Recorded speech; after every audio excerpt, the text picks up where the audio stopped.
Morning. Good. Good morning. It is February 2nd, 2022. We're aligned with Tues today. And this is our regular Board of Commissioner meeting. All three commissioners are present with our administrator and the clerk of the board. So at this time, I'll call the meeting to order, and if you'd please rise and join me in the Pledge of Allegiance. I pledge allegiance to the flag of the United States of America and to the republic for which it stands, one nation, under God, indivisible, with liberty and justice for all. Okay, first item on the agenda is Potts and Associates, and I believe I heard Zach on the phone. Yes, sir, I am here. Can you guys hear me okay? Yes, we can. Thank you. Go ahead. All right. Well, it's getting into the real business part of session here, so I'll keep my update pretty straightforward and quick and then leave it open for some questions from you guys here. I doubt we'll take the whole time because it's an interesting week. So we're coming up on cutoff here on Thursday, which is cutoff for bills to be passed out of the committee of origin or their policy committee in the opposite house. So there is a lot going on in terms of, bills being heard and going to executive session this week. I think the overarching comment that I have for how things are going in session and what's happening, right now and starting to develop, we're starting to see it more and more, really is around the communication within the legislature, specifically between the two parties, the Democrats and Republicans in both houses. There is almost zero communication back and forth, to the point where obviously the Democrats are in majority. They are putting out budgets, and then they'll ask, later that day, they'll put out the budget and they'll ask their Republican counterparts, hey, what do you think? You want to talk about this stuff? And literally the Republicans are going, we have to read it first because we haven't seen it. So these budgets are coming out with zero minority party input, and the idea is, hey, we're putting them out, this is what we want to do, trying to align with what the governor wants because they know that he'll veto almost anything else. And then it's like, all right, let's talk about this. What do you think? How do you want to do this? The fun thing about this session and what's happening right now is the Republicans have no motivation or no reason to even compromise. The D's know it. Where this is going to get tricky is the budgets came out yesterday. Everybody's for the operating capital budgets are still trying to wade through it, but where it's going to be interesting, if they try and take operating money and put it into the capital budget and the transportation budget and move money around like that, they're going to have some Republican support. I don't know how that's going to really shake out in the end, but it's interesting is the best word I can think of to even talk about because it's all secret until it's published. So it's basically, hey, we're putting it out. What do you guys think about it? We're having a hearing this afternoon. So that's kind of the tune here. There's a couple of bills that are out there that I'm getting some questions on, and I'll have a little bit more information here as we come into tomorrow, the next day. The House Bill 1117, I kind of put out an alert on that one earlier this week, and then because we were worried about VSP, the Voluntary Stewardship Program, losing funding through that bill. We've been working on it. They've got language now that exempts the voluntary stewardship funding. However, they're talking about this could be a bill that really goes after some of the forest health and makes some room for some unfriendly rulemaking. That was literally just brought to my attention here this morning. I've got a little bit of work to do, kind of legwork and having some conversations here, see what I can find out. But we'll get back to that later. The other one that might be of interest to you guys is House Bill 1630, which talks about concealed carry, specifically in election places.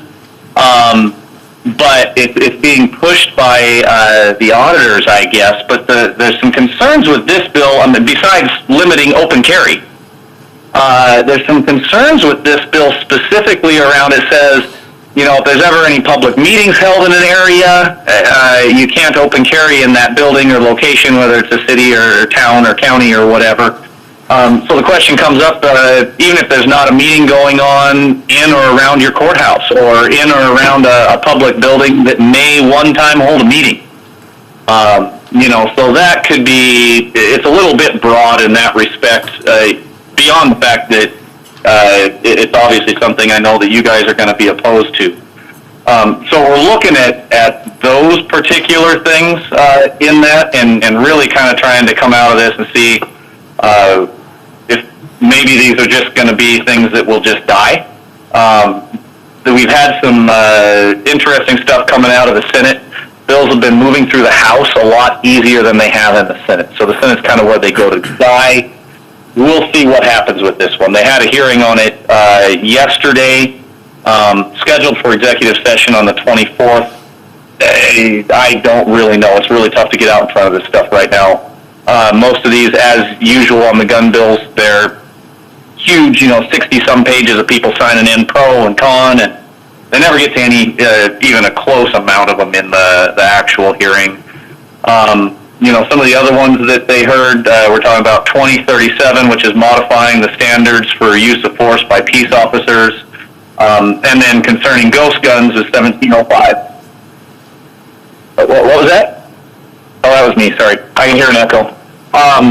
One of the things that we're seeing right now is a lot of this stuff is being pushed. Obviously, there's a higher concentration of legislators in King County, the I-5 corridor, and there are a lot of businesses in that area starting to make noise about, theft and just issues with the lack of law enforcement right now. I know that we're seeing it out in the rural areas, but it's much more prevalent in those big urban centers on the west side of the state. It's hitting the news. There are businesses literally making requests to the different city councils, their respective city councils, asking for funding to pay for private security. So a lot of this law and justice stuff, when we're talking about the gun bills, when we're talking about law enforcement stuff, it may have an uphill battle here as it comes into the end of session, and it really could come back around to, the Republicans, depending on what these budgets look like, may be able to sit here and say, no, we're not going to do anything on the budget unless you drop these, get rid of these bills over here.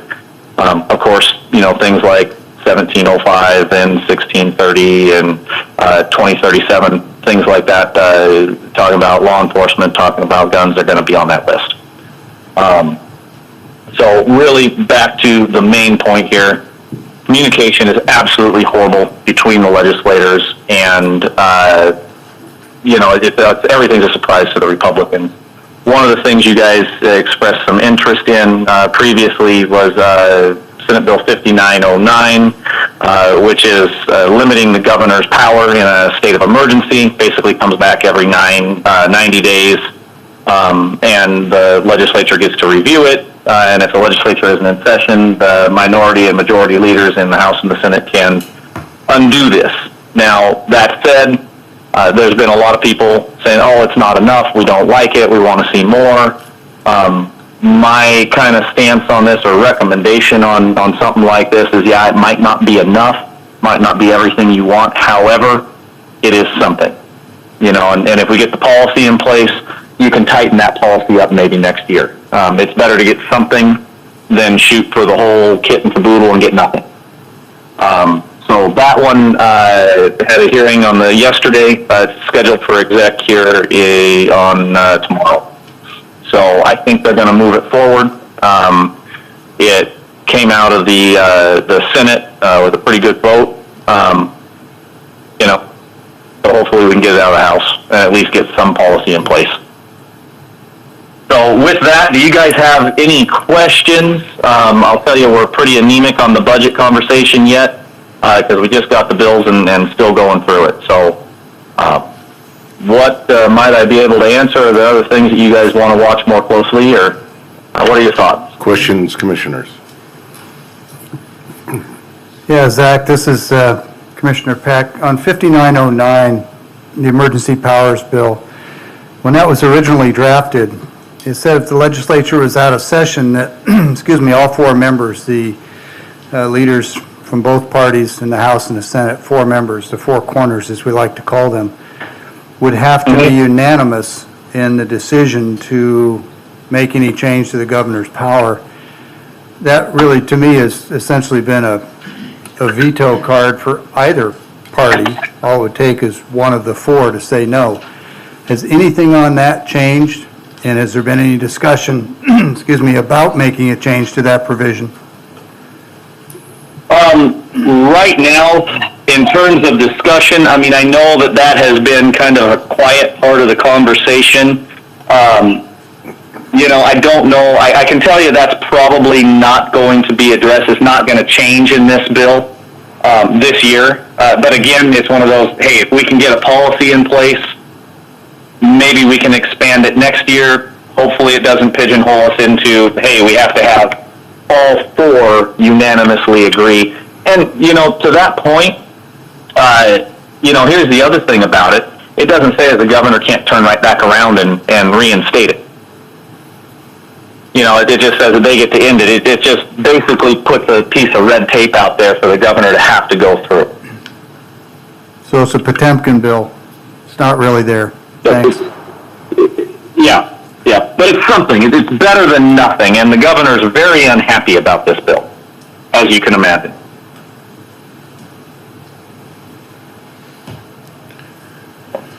Any other questions here at this point in time? One thing I will tell you is I am putting together a list, and this might help us as we come into the end of session. I'm going to put together a list of which legislators are up for election this fall. And I'll share that. I mean, it's a obviously available list, but I'm just going to kind of condense it down and send it out to all the counties that we represent, just so you guys have it right in your email. Might help you understand a little bit more when things start coming to the end of session, who may or may not get a win and what bills may or may not move. Commissioner Mullen, any questions? I have no questions. No questions. Zach, I've got a couple questions. I've got quite a bit of people contacted me about Lori Jenkins banning any prayer in the name of Jesus. Is this true? I don't know that. I'll have to ask. It's not something that's being talked about. Well, I'm getting a lot of people telling me that they have banned Jesus' name in any prayer before their sessions. The other thing is Senate Bill 5974, the transportation bill. Yes, sir. Is this got traction to pass? The basic, I guess, the line on the transportation bill right now, they're going to pass something. It is not going to look much like it looks right now. Okay, because how about that? They're banning the sale of gas vehicles in 2030 in the bill. Yes, big concern. Big concern. And that's one of the things, they're looking at it and going, okay, great, you ban the sale of gas vehicles in 2030. Basically, what we're going to do is we're going to put a whole bunch of dealerships down in Oregon, for you guys over in Idaho. It doesn't even make sense. It's not even workable. So, yes, this is going to be, they're going to pass it, but it's not going to look like it does now. Okay. Yeah, just keep us informed on that one, will you, please? Absolutely. And even if they put that in there, they know it's not possible. So maybe. We've been surprised by crazier stuff, but we will keep an eye on it. Absolutely. Is there any other questions for Zach before he gets off? Thank you, Zach. Absolutely. Thank you, gentlemen. Call or email anytime with questions, and we'll keep putting information your guys' direction, and we'll get through this thing. Okay, thank you. All right, thank you. All right, next on the agenda is the Greater Columbia Behavioral Health Question and Answer Period, and I think we have Cindy Sanders, Karen Richardson, and Quinn Bell in the room. So if you come forward, please. Thank you.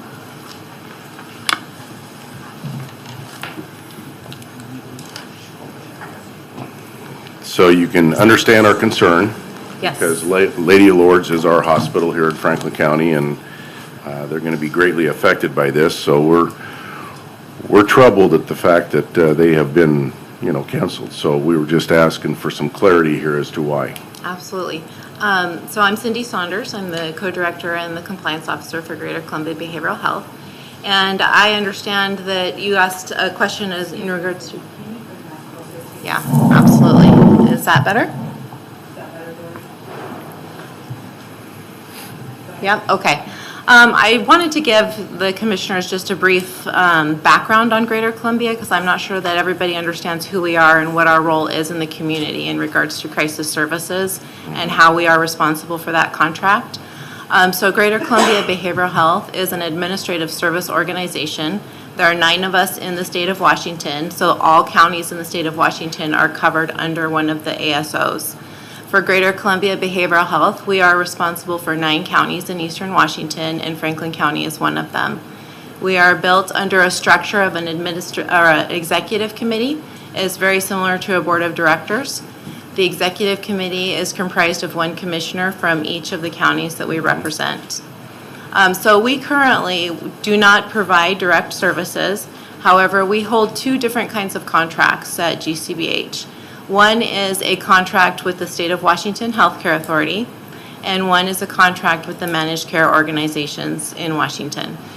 There's 2 separate funding streams that come from these contracts down to Greater Columbia Behavioral Health.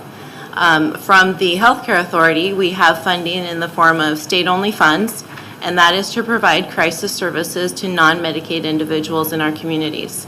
From the managed care organizations, we have contracts to provide crisis services for the Medicaid population. So during the integration in 2019, when behavioral health, which is comprised of mental health and substance use disorder, integrated with physical health, the state-only funds in the state were divided. 70% went to the administrative service organizations and 30% went to the managed care organizations, along with all of the Medicaid funding went to the managed care organizations as well. So Greater Columbia Behavioral Health is only responsible for the contracted crisis services in our region. We do not provide those, so we subcontract down to providers in each county to provide crisis services to the individuals. So, and I want everybody to understand as well that we are held to a very high level and standard of scrutiny by the Healthcare Authority and by the managed care organizations. We have several contracted elements in our contract in regards specifically to crisis services, how they have to be delivered, the timelines that they have to be delivered in, who can deliver them, what the agency has to have, several things that we are audited on a regular basis. We have a very intensive audit every year from the Healthcare Authority that they look at every decision we make. They look at all the background information. They look at our executive committee. We do background checks monthly on our executive committee. So we also are audited very regularly by the managed care organizations, and we have 4 that we contract with in our region. So we are held to a very high standard. And additionally, we have to turn in crisis reports monthly to the Healthcare Authority and to these managed care organizations. We have to turn in reports saying how long it took the designated crisis responders in each county to respond to crisis calls. We have to turn in reports on how long individuals were put on hold when they called in crisis, how many individuals are detained on an involuntary act detention for mental health and substance use. So every month we are collecting this data for our entire region, every county, and submitting that to the Healthcare Authority and to the managed care organizations. If we do not meet contract requirements, then the administrative service organization, Greater Columbia Behavioral Health, is at risk of getting a corrective action from the Healthcare Authority or from the managed care organizations. If we get a corrective action, we stand at risk of losing our crisis contract for the region. And while that might not sound like very big of a deal, if Greater Columbia Behavioral Health loses our contract, an outside vendor, such as Beacon, who is owned by Amerigroup, will come into the community and will run crisis services. The main difference, and the reason why Greater Columbia retained this contract for crisis services is that if an agency or an entity such as Beacon comes in and does crisis services, there is no local voice. They do not have an executive committee. There are not commissioners involved. There are not individuals from the community involved in the decisions. So we have fought very hard to retain the structure that we currently have under an executive committee. So we work very hard to make sure that we meet all of the standards required of us by the Healthcare Authority for contracted crisis services. So in regards to LORDS, Greater Columbia Behavioral Health contracted for crisis services for Benton and Franklin County with LORDS in 2016. Prior to that, this service was provided by Benton County. Recently, a decision was made to go a different direction, to go with a different provider for Benton and Franklin County. This decision was not made lightly. We took a lot of things into effect. We looked at a lot of different details, and ultimately this was a decision that was made by the executive committee, which again is made up of one commissioner from each county. And I completely understand that the real question here today is what were the details that went into deciding that.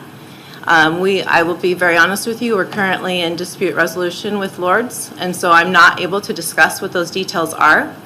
But I will say that it is the executive committee, the co-directors, our team, we have to look at what's best for our community, really look at what provider is able to provide the best services in a timely manner that is going to keep all the individuals that are in crisis able to get access to services.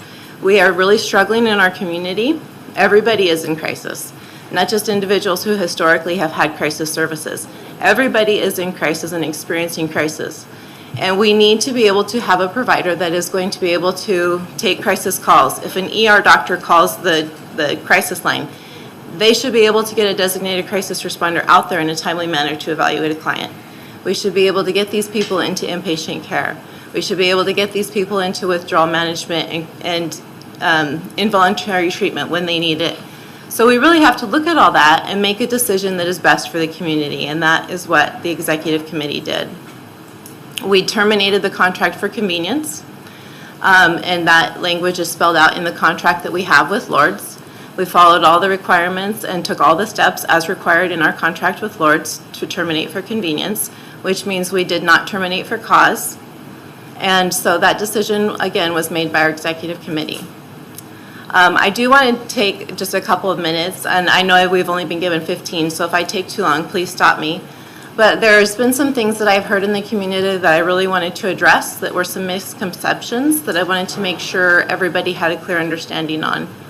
The first thing is in regards to the 0.1% sales tax that was recently passed in both Benton and Franklin County. I want to make sure that everybody understands that Greater Columbia Behavioral Health has zero interest in this. We do not get any of this funding, nor do we have a say at all in how this funding is used and what providers get this funding. We have several counties right now in our ASO that get this funding, such as Yakima, Columbia, Walla Walla, and we have never gotten a penny of this money, nor has anyone ever asked us how we should spend this money. That is entirely a decision made by the county and any individuals who you guys deem can make that decision.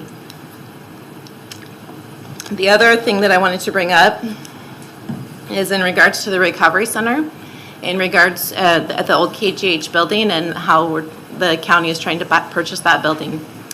Again, Greater Columbia Behavioral Health has zero input in what services are provided at that facility and who the service provider is for that facility.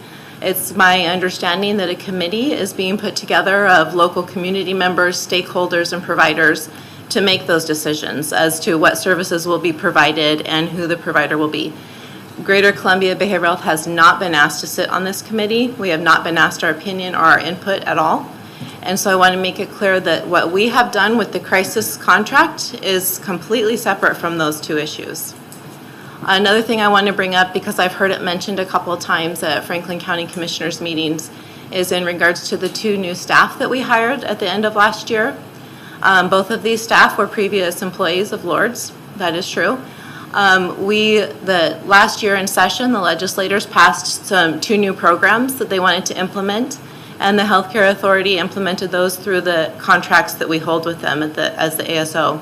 So we were forced to create 2 new positions and to hire for those.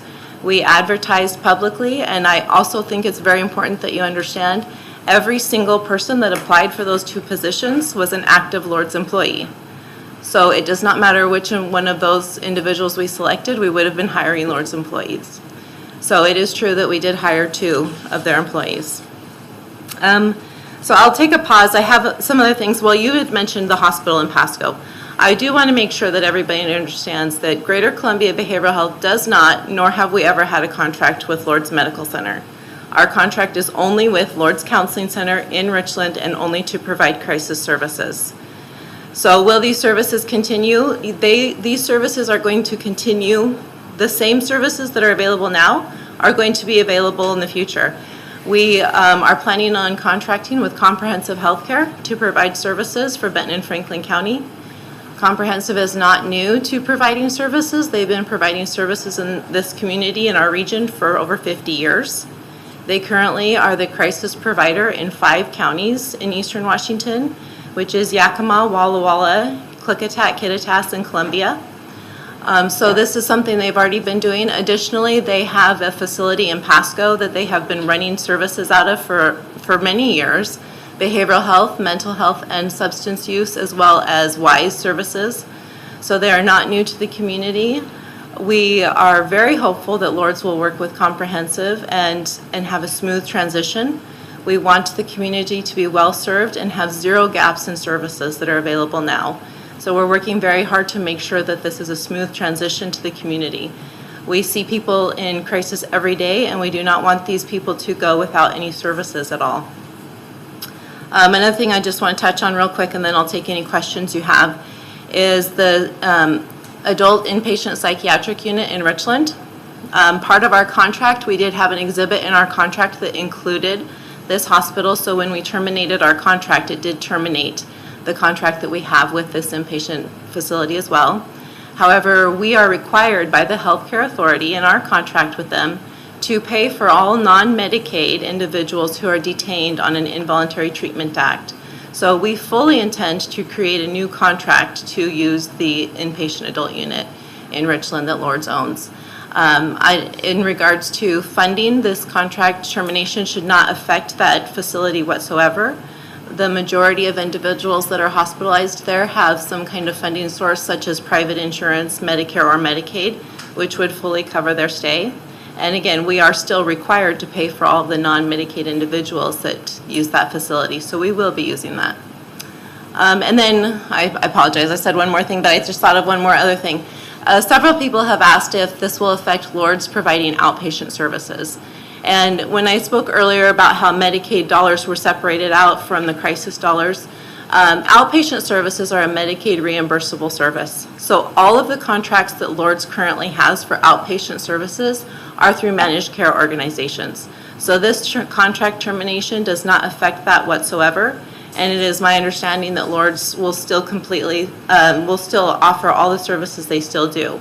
They'll have outpatient services, and that this does not affect that whatsoever. So with that, I would be happy to take any questions that the commissioners have. Questions? So is it true that Lourdes is appealing this decision on a contract? Yes, they are. And who sits on that board that makes that decision? So the way that it is right now, we're just at a dispute resolution, and we're following the process that's outlined in our contract. And the way that it is written in our contract is this first level of dispute is between the co-directors and Lourdes directly. So on their side, and I don't know if I'm going to say too much, so Quinn will be able to step in, but on our side, it's going to be Karen and I and Quinn, and on their side, it's my understanding that it's Lourdes and their attorneys that they've hired. Okay. And the two people that sit on Greater Columbia Behavioral Health that's going to make this decision of the dispute, are they previous employees of Lourdes? No, they're not. Well, I will be honest, I did work for, it's Karen and I who make this decision, and I worked for Lourdes for 12 years, but that was 13 years ago. So I have been an employee of Lourdes, but the two individuals that we hired have not had anything to do at all with this decision. They were not involved in the decision-making process at all, and they will not be involved in that decision. So what led up to the replacement of Lourdes' contract? I mean, why did you bring that to executive committee? Well, there was several reasons, and again, those are the things I can't discuss right now in this meeting. But we really look at what's going on in the community. We take a lot of provider input and comments. We have committee meetings every month with all of our crisis providers from all of our 9 counties. We get their feedback. We get feedback from the WISE teams in our community. We took several things into account. Some of the things that we took into account were legislative changes, such as the implementation of the statewide 988 crisis line. We were contracting with 5 separate entities to provide crisis services. Some were very small, some were large, and the funding that we get, geographically, we're the largest administrative service organization in the state, but we get paid based on how many individuals live in our region. So we were getting a smaller portion of money. All that has to be divvied out between the 5 crisis providers. So that's one thing that we were looking at. We were looking at some of the services that could be potentially offered, such as a youth mobile crisis team that is going to be opening up in our community. So there's just several things that we were looking at, and this has been, a few months we were looking at with the changes in legislation, with the changes in the healthcare authority, with many more things being put on the administrative service organizations without any funding, unfunded mandates from legislation. We had to make some changes, and so all of these things went into effect of the information we presented to the executive committee. Were any of these changes presented to Lords? No. Were they given a chance to cure? There was no cause given, so it wasn't that they had something to cure. It was not that there was something that they were doing that we wanted them to fix. It was a change that was made for the community that as we are the ones who hold the risk. Greater Columbia Behavioral Health holds the risk because the crisis services or these contracts are not implemented as we need them to be, and so we have the authority to make that decision with our executive committee, and that is a decision that we made is what we thought that Comprehensive could offer to our community and the services they could provide, that is what we wanted in our community. So the contract that you canceled with Lords, did they go through an RFP process? They did not. When Lords got the contract in 2016, it was, as I said, Benton County had the contract at that time, and it was the decision of the commissioners at that time to change that service provider. The director of Greater Columbia Behavioral Health went to Lords and said, hey, are you guys interested in taking this on and providing the service? And they said yes. There was not an RFP process. That is not a standard process that we use at Greater Columbia Behavioral Health.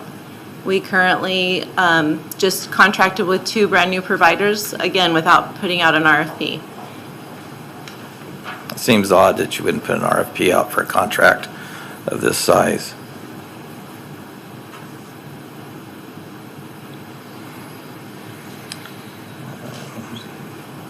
So will you admit that there is more being canceled here than just crisis?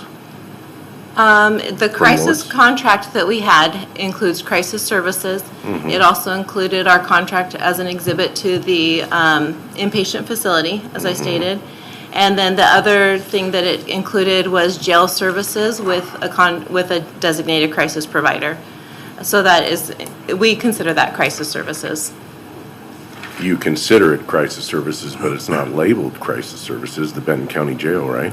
It's not labeled crisis services, but it is provided by a designated crisis responder, and that service will continue as well. And it's my understanding Benton County will be choosing a provider who they want to provide that service.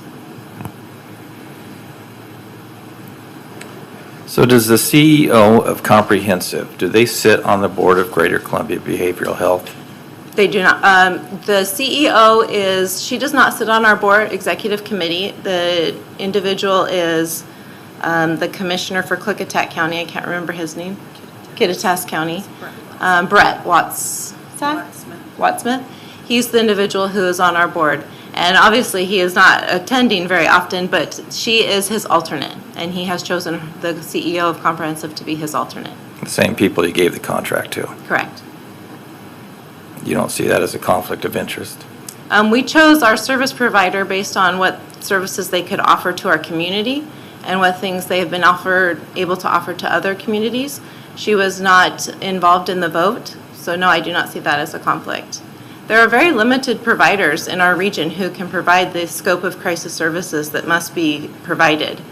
And so there's really only a couple of options of providers unless we wanted to bring somebody in from out of region. Isn't Comprehensive out of Colorado? I'm not sure about that. I don't think so. I've never heard that before. That's my understanding, is that they are. I've never heard that.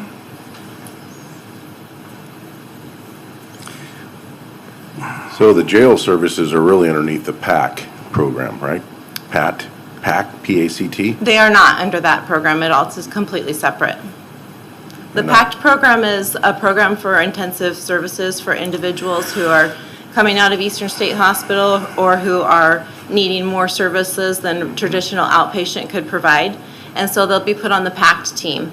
And that's a specific team with employees, nurses and case managers, and then they kind of just do wraparound services, all intensive services for those individuals. How successful have they been in Yakima with that?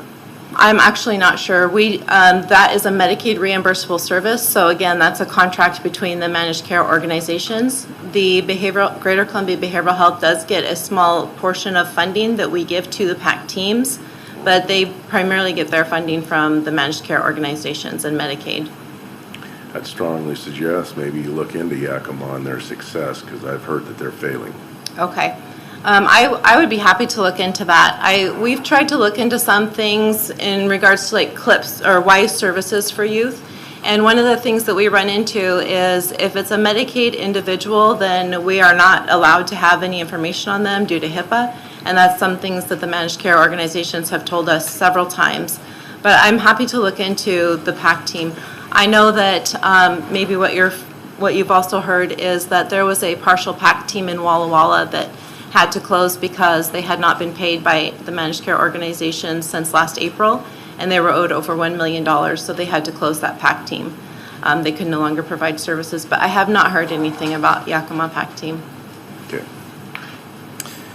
Other than the exceptions with staffing and some of the other issues that have been brought forward by COVID and the vaccination mandate, would you say that Lourdes has actually done very successful at mental health crisis? I'm not going to comment on that.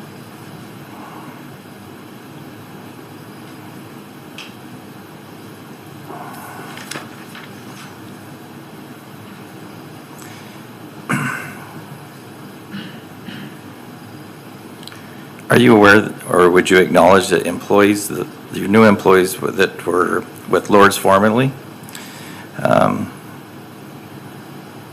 that they requested flyers to be handed out by employees of Lourdes October through November, soliciting any problems that with Lourdes concerning their crisis that they call the Greater Columbia Behavioral Health? I have never heard that, and I would maybe look at where you're getting that information. I don't believe that's true at all. The two employees that we hired have never shown any conflict of interest. They've never given us any negative information about Lourdes, and I don't believe that happened at all. Okay. I believe there's a lot of misinformation out there. We're hearing a lot of negative things that are quite honestly outlandish that we have never done. And so I would really recommend that if you get information like that, you investigate it. Well, that's what we're doing. Because I've never heard that.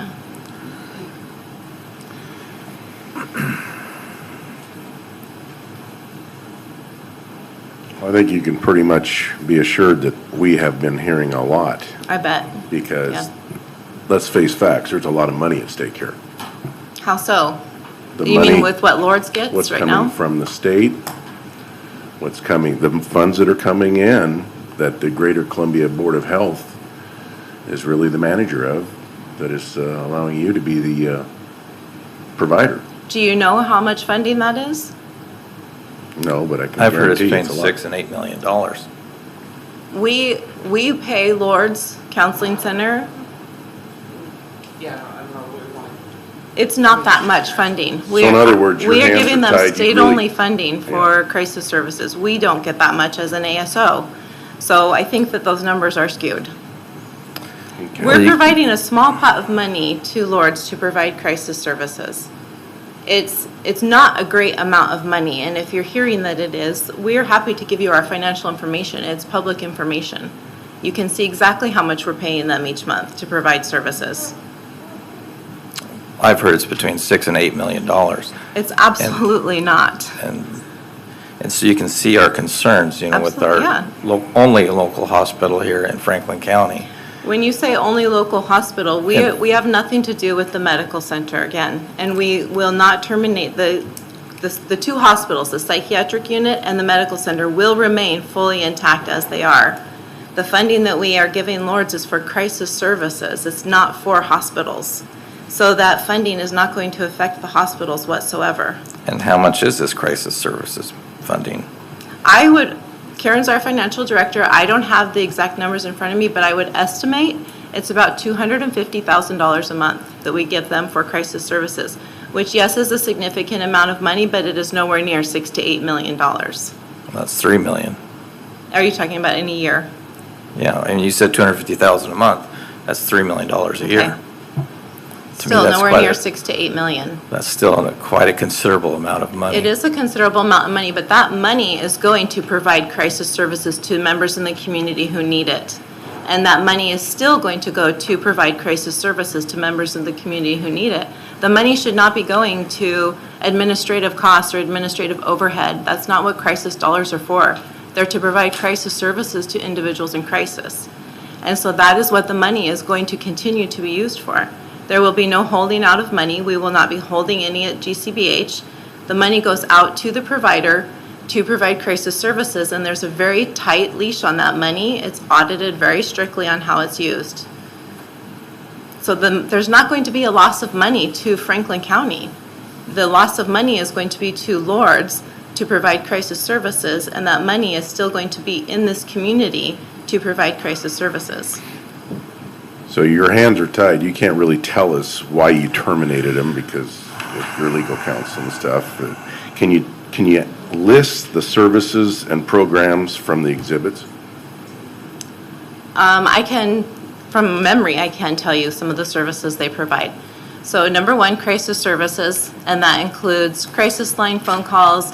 If a designated crisis responder is called out to provide an evaluation, if a designated crisis provider is called out to do an involuntary treatment hold on somebody who has either mental health or SUD. Then there's the services in the jail, which we paid for a portion of that, not all of it, and that is for a designated crisis responder to do evaluations in the jail. And then a portion of the PACT team, which I believe was, I'm not sure the percentage, but a very low percentage to pay for non-Medicaid individuals to get those services. And is that it? That's it.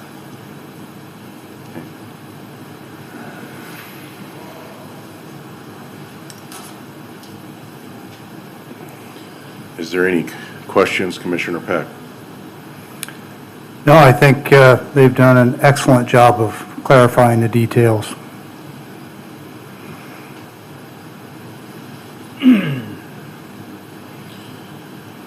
I know that there's a lot of questions and concerns from community members as well, and I want to make sure that everybody has our contact information. We did give some cards out to you. I have business cards with me, and I absolutely welcome the public to call me at any time and ask questions, because as I said, I know you guys are hearing things, we're hearing things, and the truth is, it's a much cleaner, simpler version than what anybody is hearing. And so I'm absolutely happy to provide anyone documents. All of our documents at Greater Columbia are open to the public. You can see our funding structure. You can see the money we've been providing. You can see the services delivered.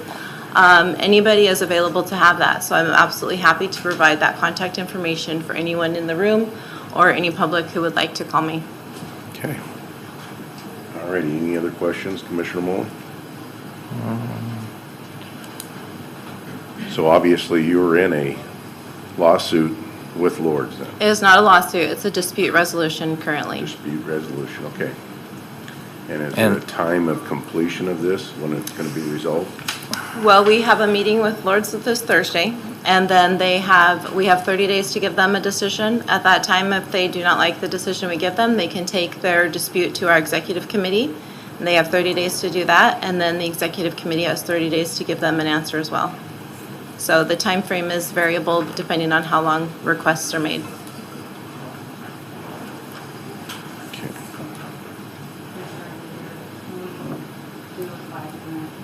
Excuse me? Can we do a 5-minute pause? I think my computer went down. I have to just verify.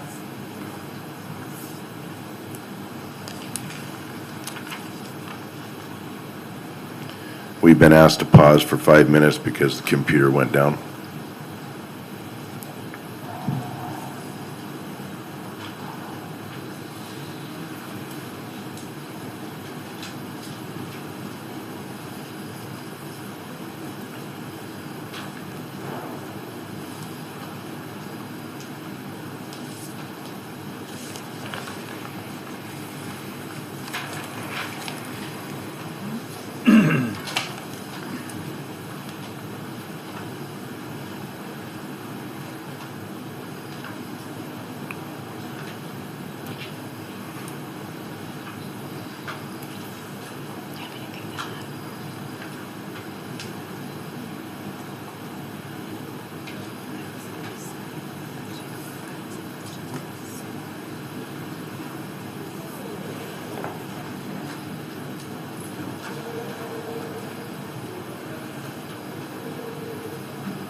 Okay, the computer's back up.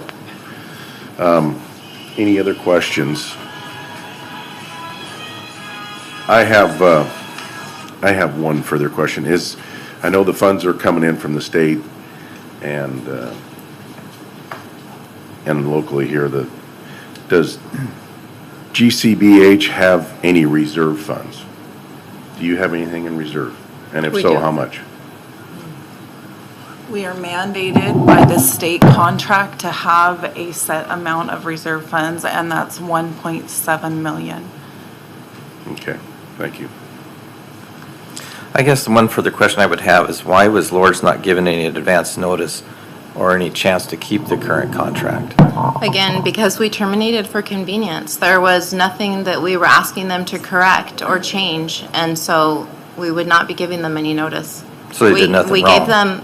We gave them notice on January 6th, and the contract doesn't terminate until April 10th. So you're saying they did absolutely nothing wrong then? I'm saying we terminated for convenience. Was there any discussion with the commissioners from the two counties directly affected before this decision was made? I believe we have, yes, we did talk with those two county commissioners before that decision was made. And who were they? The two county commissioners that are on our executive committee would be the two that we talked to, and that's Sean Small for Benton County and Brad Peck for Franklin County. So you talked to them, just to be clear, before this was ever brought to executive discussion? Yes. And were they against? We didn't have a discussion like that. We just were bringing some information to them, talking about some potential changes in their counties, and we wanted to get their feedback on maybe some avenues that we could take. It was not a discussion, a hard set discussion on what should we do. It was just, we wanted to make sure that the two county commissioners that were primarily involved in this decision, or that would be mostly affected by the change, were involved in any new legislation coming out that would affect us and would affect our crisis system, and just having discussions, preparing for what are some avenues that we can take. Did our commissioner from Franklin County have anything good to say about Lord's? Was he for them being removed, or? It wasn't a discussion about that. It was a discussion about changes in the state legislation that affected our crisis system and what are some possible things we could do. It was not a discussion about Lord's primarily. It was a discussion about crisis services in Benton and Franklin County.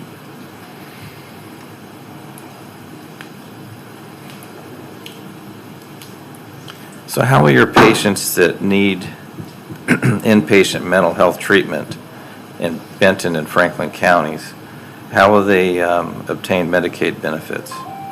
So the individuals who qualify for Medicaid are on Medicaid. It's the non-Medicaid population are individuals who might have private insurance, but their insurance doesn't cover the hospital stay. They could be AIAN, which is Alien Emergent American Indian or Eskimo. Those individuals have a different funding source, so we would pay for those out of state only, and then undocumented individuals would be paid for out of state only funding. Additionally, some of the state-only funding has to pay for Medicare individuals who are hospitalized in an evaluation and treatment center because CMS does not recognize that as an inpatient facility. So even if they have Medicare, we still would have to cover them with state-only funding. Additionally, one thing that I would like the commissioners to know is that no matter who is hospitalized in Benton or Franklin County, we are required to pay for all court ITA costs. So that is a significant amount of funding. Last year, we paid $1.5 million just in ITA court costs for individuals that were detained, no matter if they're rich or poor or Medicaid or not.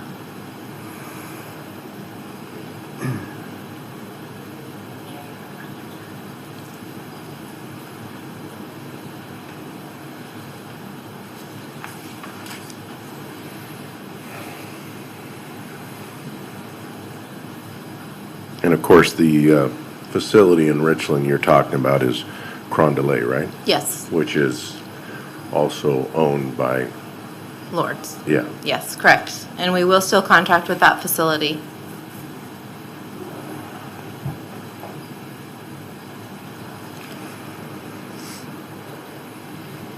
Any other questions? Not a question, but maybe an appropriate observation. A couple of times in recent memory, and today included, the chair has attempted to indirectly infer that I have some sort of a connection or issue with Lords, and I think it was reflected just a minute ago about whether or not I stood up for Lords in this discussion. As Ms. Saunders has pointed out, the discussion wasn't specifically about Lords or the Lords contract. It was about pending legislation, what effects it might have in our counties. And frankly, if there are concerns about my views on Lords, you can walk over to the lobby and look on the wall where there's a little brass plaque with my name on it as a donor to Lords.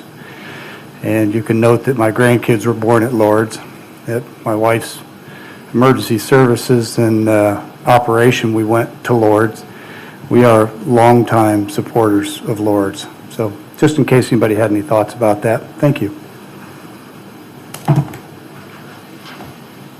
Any other questions? I have no further questions at this time. Well, I thank you for your time. Thank you. And again, I've left some cards with Karen, if anyone would like them, and I'll leave a couple of more. Okay, Thank you. appreciate your time. Absolutely.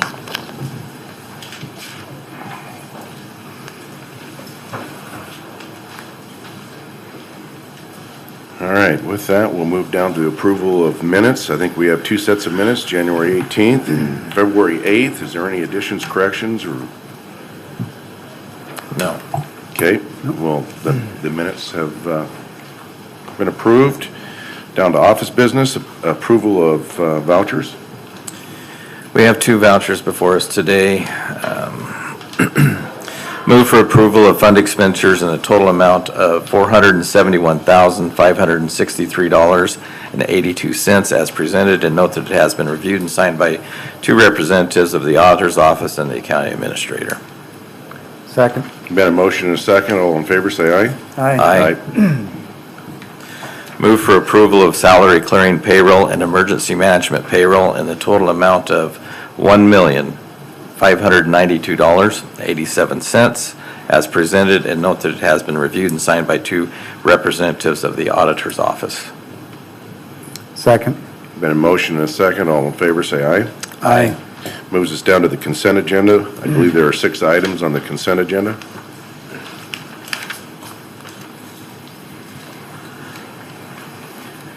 Move to approve consent agenda as presented. Second. Been a motion and a second to approve the consent agenda, items 1 through 6, as presented. All in favor, say aye. Aye. Aye. Aye. Okay, it takes us down to the Commissioner Administrator updates. Keith? Yes, first of all, Just remind the board that we've got a joint committee, or commission meeting with the Benton County Board of Commissioners tomorrow at 10 a.m. at the Commissioners' Hearing Room at the Benton County Administration Building. Been working a little bit with my counterparts across the river on that agenda. Also spent quite a bit of time prepping for what we're going to hear in a few minutes regarding the HAPO Center Energy Audit.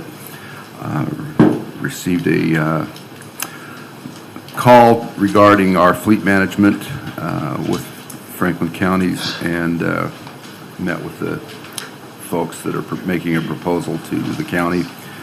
Spent time with my counterparts in the city and school district, Port, College in our monthly CREATE meeting, talk about economic development opportunities that are coming up in Franklin County. Spent some time with the BCES board on strategic planning for the future of emergency services in the region. And some time on legislation with my counterparts in other counties across the state in Hvac. Commissioner Peck? So, like my fellow commissioners, we had a health board meeting last week.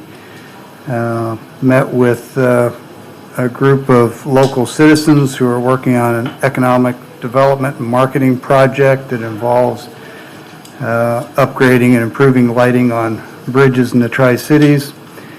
Benton Franklin Council of Governments meeting. I was elected chair of the Regional Council of Governments for this coming year.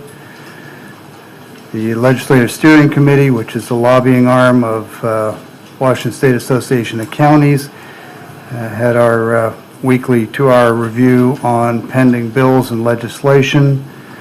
And then, of course, the usual calls for support and assistance from constituents that both my fellow commissioners receive as well. Thanks. Commissioner Mullen? So I met with the at a Tri-City Regional Chamber meeting last week, also the Board of Health. With the Board of Health, we have some new rules that are going to be concerning cooking temperatures of hamburgers, scrambled eggs, and new,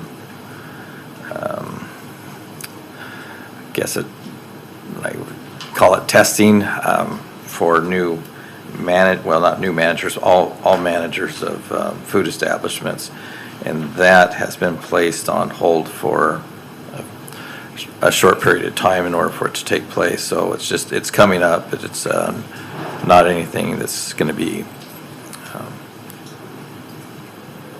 here in the next probably 2 or 3 months, but it is going to be coming down the way that the new managers or any managers will have to be take a testing on the new requirements for the rules that are coming to effect from the health board. Also met with local citizens regarding our mental health. Had a couple different meetings last week on that, and that is my update for this week. All right, I had the quarterly finance committee, and right after that we had the monthly budget review. Ben Franklin Health Board, of course, same as the other commissioners. I had the agenda meeting Thursday morning, special elections pre-certification, and then Friday was the certification of our school elections, or for the everything that was voted on. And that's about it for me for my update. Next, we have public comment. If there's anybody that would like public comment, Keith, do we have anybody on the phone? I don't have someone on the phone. However, we did receive a text message. Someone just wanted to point out that Lords had been acquired by a larger entity, and they were appreciative of Ms. Saunders' presentation today and the information presented. Sheriff Raymond. On the last topic, I'd like to remind the commissioners of a few things. The word community was used a lot here under the umbrella of community, and I want to reiterate to you that the community wants a recovery center with complete wraparound services. The community wants that recovery center to have people such as GCHB and all the different service models to come around the table and help figure out how they all slide into a holistic piece of pie in order to reach the ultimate goal of a recovery center, to reach the people in this community and the Benton County community. I don't know if GCHB is the right people for us. I suspect they're gonna be, and that they need to be a part of it. I holistically and understand and know that Yakima Comprehensive is not necessarily the provider that this community and that community wants in the end. And the next thing is people talk about tax dollars. I don't care where you send that dollar to, that's my tax dollar. And I want a say. And I want my community to have a say how that tax dollar's spent. And the only way that's going to be done is for everybody to come around the table and look at where we started about 36 months ago, which was some of these individuals from this group and from Comprehensive and from the Phoenix model and from all different walks of life on this topic came together, and they set a mission and a goal for a recovery center with complete wraparound services around it, and want everybody to get along in the sandbox in order to take care of our community, which is, it's all of our jobs, and it's all of our tax dollars that are going to be paying for that. And so now's the time to get these things straight before we move down the road, because I didn't give Greater Columbia Better Health to be my provider. Now I'll probably, to be honest with you, work with them because it's pretty logical. But people need to start in government, period, even this type of agency, you, me, need to start listening to the people, what it is they want, because what it is they want is completely different than what you all want. Thanks.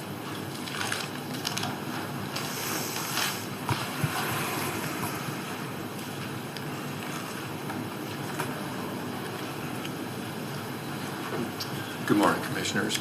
I wanted to give a report on the ballot counting and, sorry, Mrs. Mellon. Had the privilege of watching the majority of the ballot counting, the audits and so on. And I just want to really give a vote of confidence from me, person, of how Matt Beaton, Jeff, Ashley, and Shannon conduct their business of collecting, verifying, counting, and then recounting, putting that information out to the state, and then again auditing it again. How that process is just absolutely wonderful to watch and to participate in as far as being a watcher.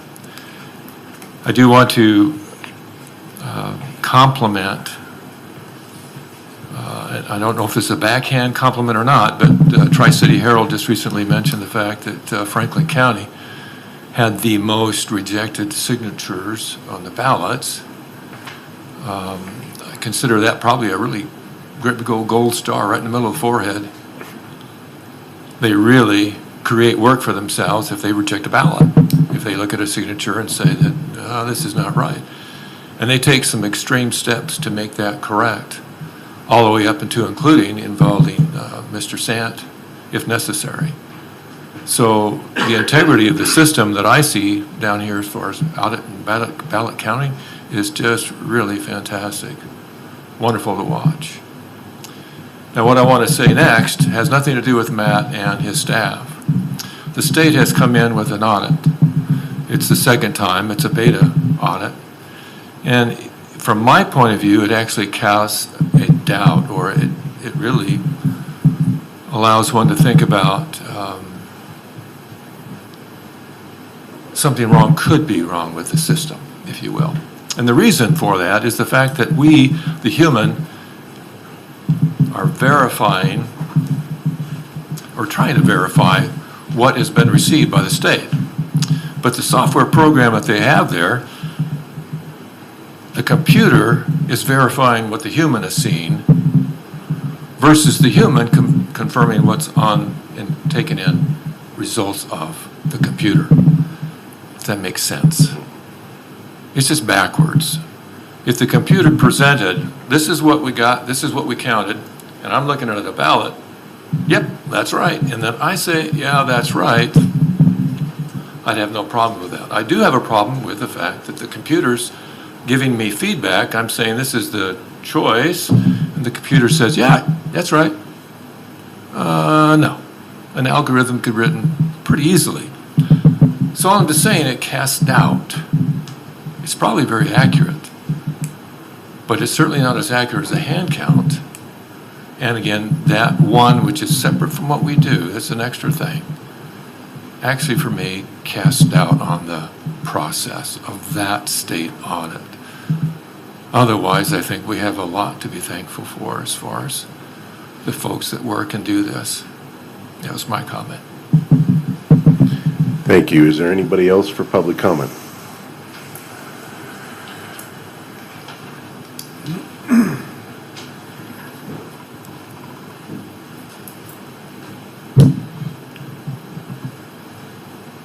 George Dockstetter, South Landing Road. And I heard a lot of bureaucratic mumbo jumbo today. You gotta bring an attorney with you to answer questions. You know, that's a bunch of garbage and a waste of money. And a prime example, Department of Health telling us how to cook a friggin' hamburger. I mean, don't they have anything else better to do than spend their money and spend our money on telling me how to cook a hamburger? If I don't like the way the restaurant cooks a hamburger, I turn it back and I refuse to pay for it. Because if I want mine medium rare, that's how I'm going to eat it, or I ain't going to eat the damn thing. I don't need the Department of Health telling me I can't eat a rare hamburger. Thank you. Thank you. Is there anybody else for public comment? Come forward. Yeah, my name's Chuck Harmon, and I don't know if I'm in the right meeting for this, but I hope I can present my case like this gal did. But I'm on Clark Addition. I've been out there for 54 years, and I had 35 acres down there. Now I have 5 acres of weeds, and the wife and I was getting older, and we told the kids, well, we'd give them half that. They just kept care of us when I was gone. She'd keep care of the wife. So that'd be good. But I never found out it was so picking hard to give somebody something than when I tried to get a house put out there for them kids. Well, they put a first short plot. Anyway, he paid $3,000 for the first short plot. Well, they wanted to put a hydrant out there and roads and this and that. They wanted to take 30 foot on 3 sides of that 5 acres and them weeds out there. And well, that wasn't going to work out, and it was so big expensive. Well, they even said, well, we'd give you, for that fire hydrant, we'd even run water down and give you water. Well, I know what they was after. You know, they was after your pocketbook, what it was, so it didn't come out of their pocketbook. Anyway, so I talked to one of the commissioners, and it was Commissioner Ditter. And he says, well, maybe you ought to come down there and talk to us, you know. So here I am. But I was wondering, how can we get some common sense how to do something like this without bankrupting somebody, you know? And it's out in Clark Addition. I've been out there 54 years. And if you guys got any input of common sense, well, I'm all ears, you know? And I don't even know if I'm in the right. Anyway, I came this down. I bought some papers from Mr. Mueller. I was going to leave in his office. He says, well, they're up in the meeting. I said, well, I'll go up there and listen up, guys. Maybe give me get a turn. Here I am. But I'd like for you guys, if you can, just come in a little common sense so you're not just robbing us. And these got thicker rules. There is no common sense, most of them, you know. And we're just like humans, just like you. The reason we moved out there, we didn't want to live in here with streets and concrete with you guys. Maybe because we didn't like it. We moved out there because we didn't want concrete streets, you know. And here you guys are coming. And I realize that, and I know it's coming, but you shouldn't make the people out there pay for what is going to happen in the future, you know. And I don't know if I presented my case because this gal did, but I just wanted to let you know where I'm at, you know. And if there's any way you can help us getting some of these expensive deals. Well, I was down there, and 54 years ago, when I started down there, nobody even knew I lived down there. And there's a sand old trail down there. And here they come, well, they got a concrete, this concrete. I'm bordering the airport's right away, or crash land back there. This is sagebrush, and the other place is where I've been driving for 54 years. The other place is where that farmer's been farming for 54 years. And there's really no sense of them taking 3 parts of my land out there and making us pay for it. And my son-in-law, I left on him. I really haven't been doing it. It's been A-Bear, my son-in-law. I said, hey, if you want to do this, I said, I'll give it to you. It's too big a pain in the butt for me, so you take it. Now, he's been taking it, but they've been taking his money and not getting anything done. You know, he's been at it for 2 years out there, and here we are. He sold his house. He's homeless now, you know, and we just need some help, you know. And if you guys can help us, yeah, man, just give us a ring, and we'll come in and talk to you and sit down. You know, we don't want to do something over the phone, because if you get in front of somebody and talk to them, yeah, you're working with him, you're not working on a computer, you know. And we'd like to come talk to you. Sir, the alarm went off. You had 3 minutes. I would encourage you to see Mr. Johnson after the meeting. Okay. Let's talk. Please. Okay, appreciate that. Sorry, gap too long. Thank you. Is there anybody else for public comment? Keith, did you say you had something to read? No. Okay. Anybody else for public comment? Okay, next we'll move down to update discussion on the HAPO energy audit.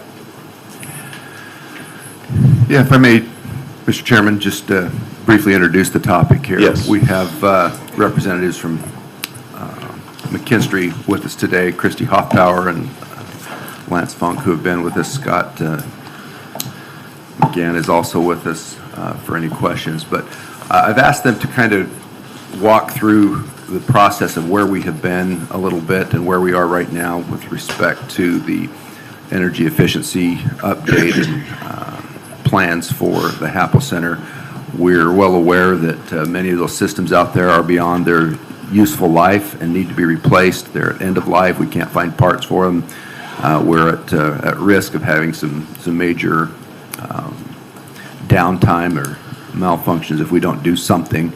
And so we have, through the state's Department of Ecology, worked with McKinstry to put together a rough order of magnitude estimate of what we think this is going to cost to make adequate replacements of systems and lighting and update some things that need to be updated.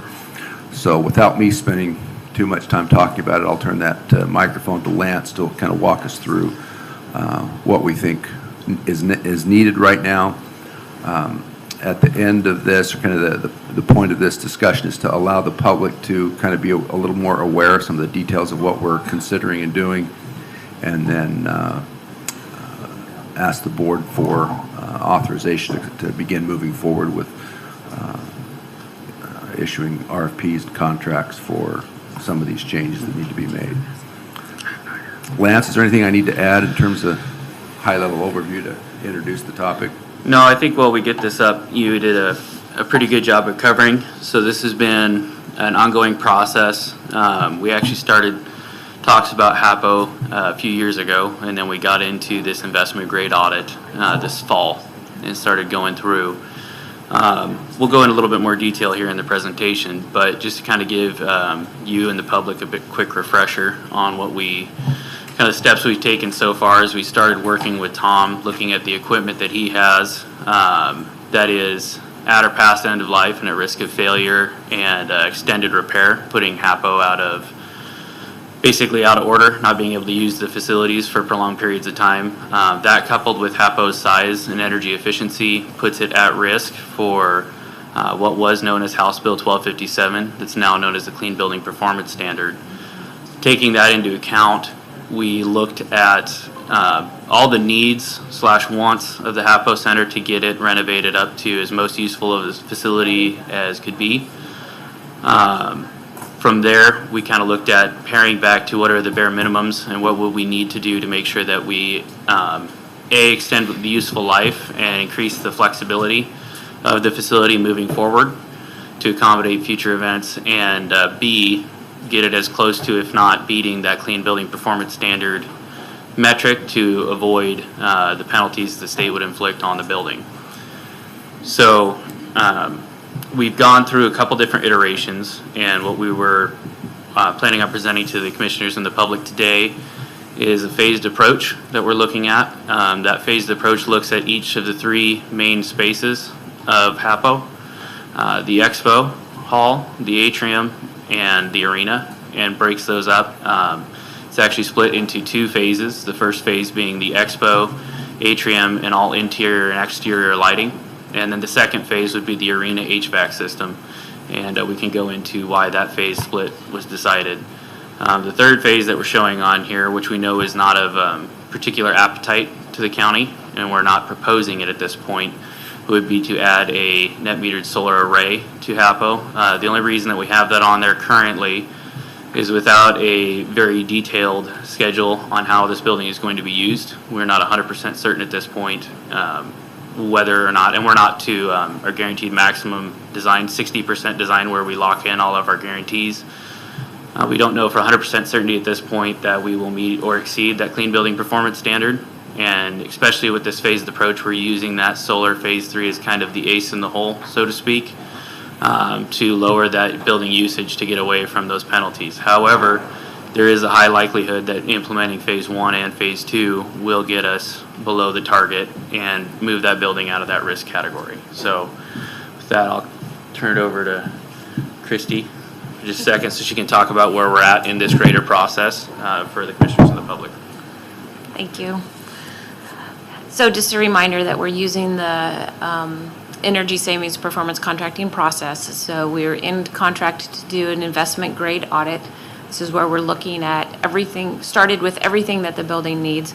I think you both have touched on the purposes for that. So just want to reiterate, it wasn't any one driver. There were multiple drivers. There's end of life equipment. There's that could go down and have costly emergency repairs. And then also the functionality,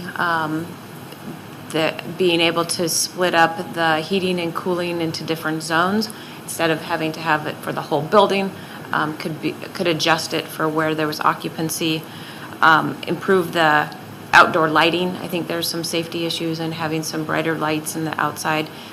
Lance already mentioned the Clean Buildings Performance Standard. That's a requirement by Washington State for all buildings over 50,000 square feet. And then also just the financial stability and reducing the subsidies for some of the expenses. So in the process, like I said, we're doing an investment grade audit. The purpose of this is to step by step define the scope and the cost of the project, and ultimately to get to a guaranteed maximum price and a guaranteed maximum energy savings.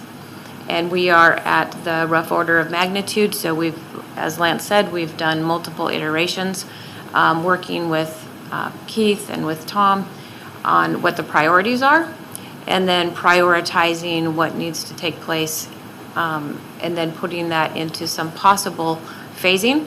So it could be done all at one time. There's efficiencies to be gained by doing it all at once, or it could be phased and as the budget allows.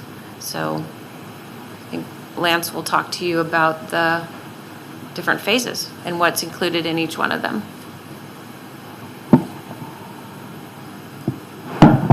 Try not to make a lot of noise. So the first phase that I talked about was the HVAC, electrical, and lighting upgrades. So the HVAC and electrical upgrades will support the atrium and the expo center. The lighting will be all interior lighting, including arena, as well as all exterior lighting of parking lots and perimeter lighting around the building. Some of that lighting is already LED, specifically in the covered walkway.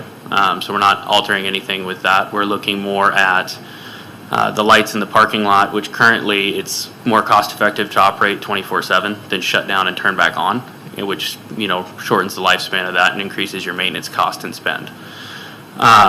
So that's one of the benefits. Also, if you go into the Hvac Center, you'll notice on the lighting front, in the expo hall and atrium, you have the larger lights serving the space, but then there's ball lights strung across each one of those spaces so that they can vary their light levels depending on events, right?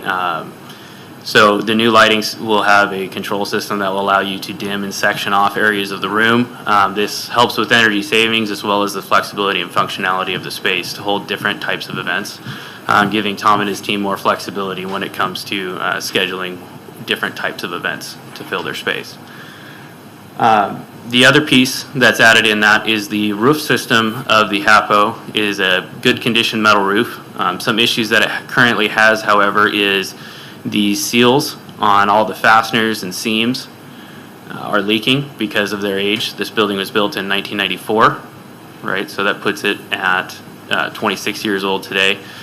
Most silicone and everything is only good for 15, 20 years. So it's done well. So that's resealing all of those, refinishing the few sections of membrane flat roof, as well as installing snow guards, more permanent than the glued-on attached snow guards that are there today. These would be mechanically fastened. The big purpose for the snow guards is twofold. One, right now the HVAC equipment that you guys have underneath your roofs is getting damaged beyond repair from snow and ice shedding off the roof, costing emergency repairs. And secondly, you have areas where public enters and exits the building that are right under the eaves that you could have snow shed off, causing as a potential liability and risk for the county. So that is the main purposes behind the installation of those snow guards and that roofing repair. The second phase of this is the HVAC and cooling, or the HVAC upgrade in the arena, which also comes with an electrical upgrade. This building will still continue to have 2 electrical services, but both will need to be upgraded to constitute the newer equipment.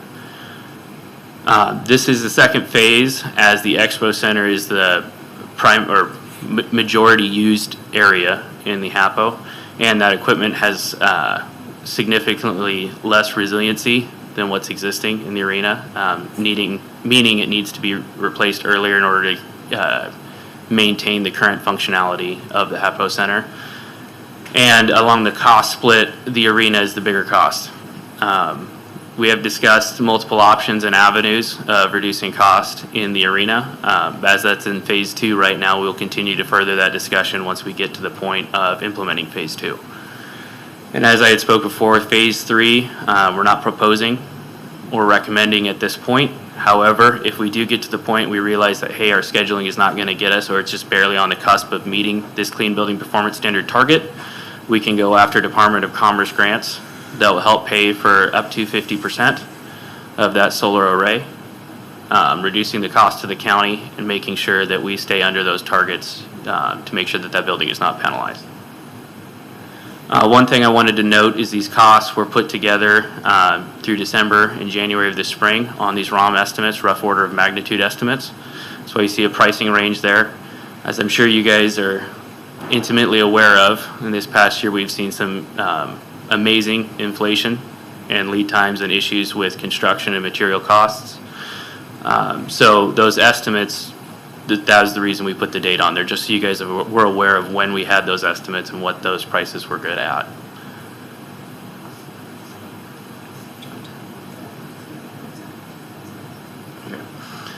So in reference to the Clean Buildings Act and where this building is currently stands, the building is currently a little bit over double what its current target is. Primarily, that's due to the construction of the building and how it has to be operated, due to air infiltration coming from outside and lower efficiency HVAC equipment. Additionally, the control system and capabilities that this building was installed with do not have tight scheduling capabilities, which make it nearly impossible to operate this building in a manner that would meet this target. If you look on the right side of that graphic there, that shows what the target is for the Clean Building Performance Standard. So if we are able to get the building to that Clean Building Performance Standard, we are estimating that you could cut your utility costs by about half. Realistically, it's not going to be a perfect half because you utilize natural gas currently right now, which at least at this day and age is cheaper than electrical. However, we estimate that that is going to flip here in the near future due to this legislation specifically. So your total EUI production that we have right now is at 33.8. It's not shown. What we're showing is to get the target. We're at 34.2. That is our ROM plus or minus 20% estimate. So once we get to GMAX, we'll know for sure whether we'll be able to meet that or not. We're just not to that point in design yet. With that, if you're looking at your clean building penalties target, it is $1 per square foot for up to 18 months of non-compliance, plus a $5,000 administration fee, and that happens every 5 years. To put that in a little bit simpler terms, it's $1 or $1.50 a square foot a year, plus $5,000, which comes out to roughly $205,000 penalty that you guys will incur every 5 years if the building doesn't meet the target.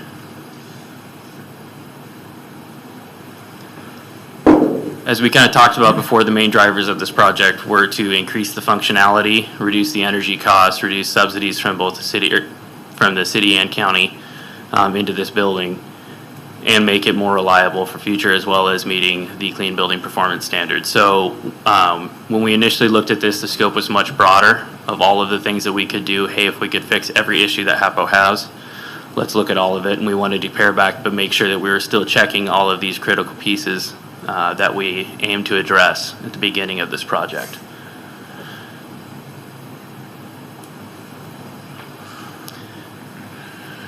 So at this point, we would like to reiterate, as of right now, we're portraying this in a phased approach. It is our understanding that that is the consensus of the commissioners at this juncture. And we would like to get your feedback and your approval to move forward into the final design and continue into the guaranteed maximum portion of design, which will allow us to present you with the energy services proposal with guaranteed pricing and energy savings and performance for the HAPO Center project. Keith? Yeah, I just thank you for that brief presentation. I think that encapsulates really well kind of where we've been. This has been a series of meetings and discussions for the past several months, and as Lance indicated, time is becoming more of the essence with escalating cost and lead times for materials. In order for us to kind of go to that next step of getting those guaranteed maximum costs, we need to authorize McKinstry to begin that work.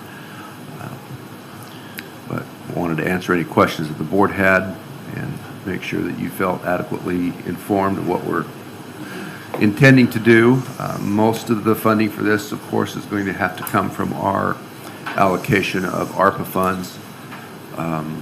That was part of the reason that I asked them to phase this, because we had been waiting until, well, a few weeks ago to get the final ruling on what eligible costs were going to be possible under the ARPA requirements, but also just to general economic outlook for the county and what we thought was going to happen the next few months and years.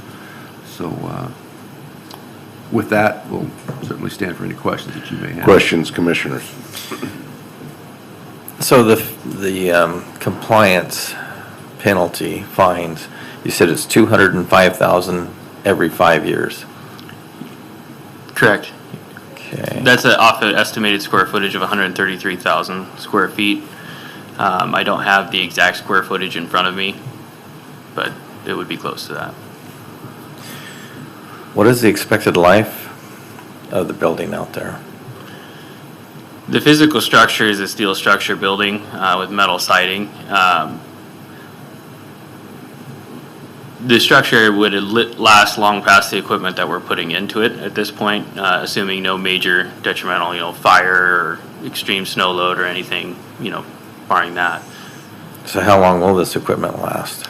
The new equipment that we propose to install is heat pump based equipment. That being said, the estimated lifespan of that equipment is 15 to 20 up to 25 years, depending on how tightly scheduled maintenance and operation. Standard HVAC equipment is all right around 20 years. The issue, we looked at putting in a hydronic system, meaning that we have natural gas or electric boilers, and it uses water to heat and cool the space, which is a longer life system, 30 to 50 years, because the infrastructure is mainly piping and coils that can be treated and cleaned. However, the cost is over double to put in that type of a system.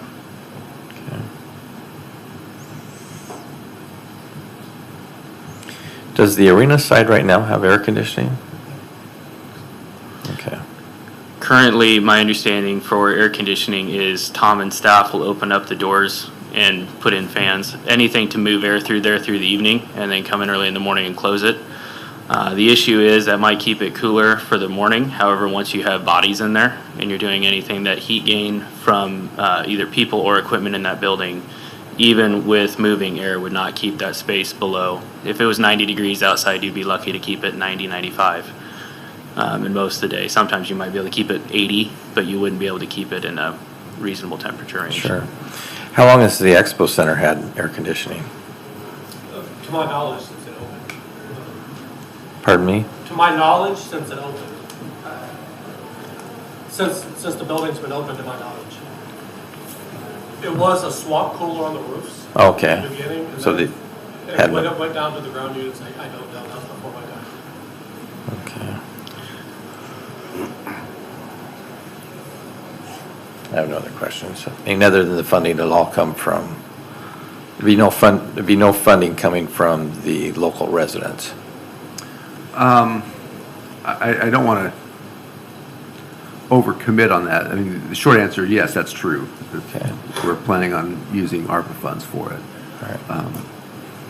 We're working on a couple of potential contracts that will be long-term in nature with sporting facilities, the arena football, for example, and some high school athletics that would be willing to use the arena side without a commitment for air conditioning. And those could be long-term contracts, kind of not negating, but minimizing the need for air conditioning in that side of the facility. Obviously, we would like to add that. There are things that we could do in the summer months that we're not currently able to do because of that, but we're working on some potential offsetting revenue streams that would allow us to continue to use that even during some of those hot summer months. Right. So Lance, on the arena, we're talking about, I think it's phase 2? Correct. How efficient is that air conditioning going to be without insulation? So the installation was originally one of the things that we had looked at. The air conditioning efficiency by itself will still be as efficient without insulation. However, if the room doesn't have a high heat load, meaning few people in it, the air conditioner will have to run less. However, if you have a typical occupancy even for an AAU tournament, in there the heat load from the people will override what benefit that the insulation will give you. Effectively, you'll produce more heat than you would get gained through the insulation from the sun outside, if that makes sense.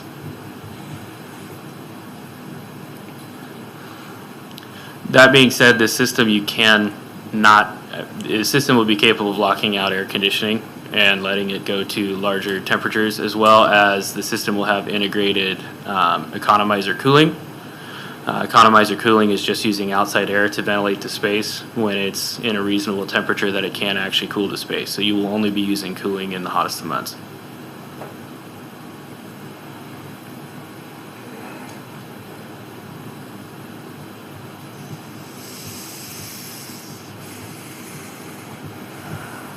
Any other questions? No. What's the specific request today? You talked about board authority for moving forward. Could you articulate that in more detail? Yeah, I can respond, Lance, you as well. Yeah, it's really communicating to the board what our intentions are from a staff perspective of being able to kind of move forward with the next part of the energy audit. It's not an approval for expenditure per se. We will bring contracts before the board for approval. But it's just more of a conceptual consensus today of what we're doing. If there's objection, I'd like to hear it. I'm sure Lance, and if there's things that we need to research that we haven't looked at, we'd like to know thoughts from the board. But this was primarily for your information today, but also allow on the record a public discussion of what we're intending to do at the Happel Center, why it's important to the community.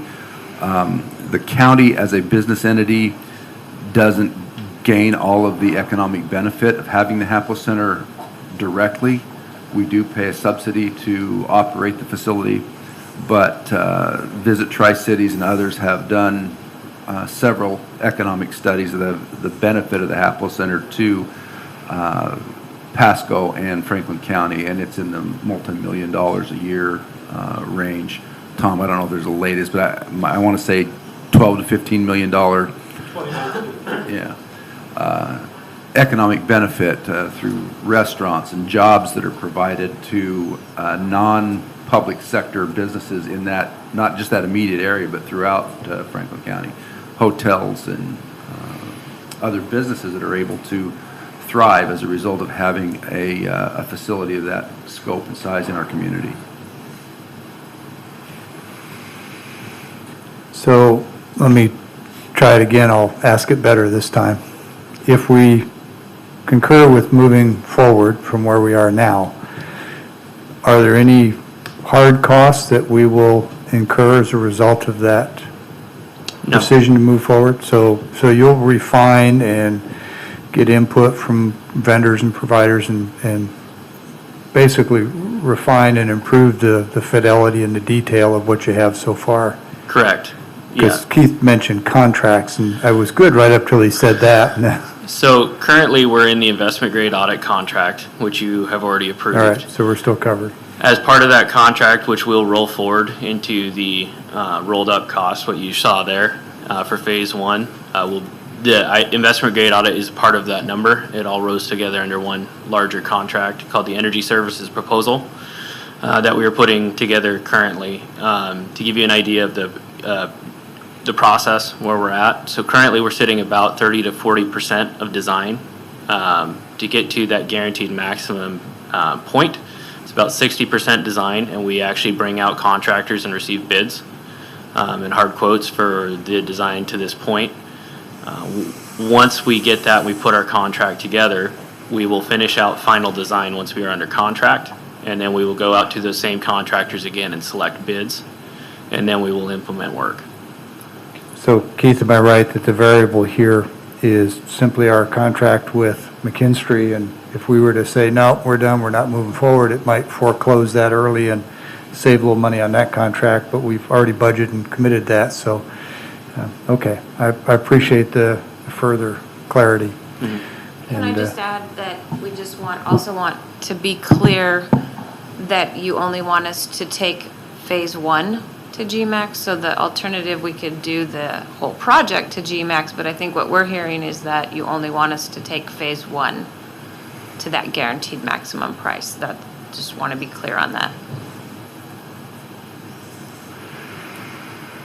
That's a great question. Yeah. It was my recommendation to just do phase one right now, just because of the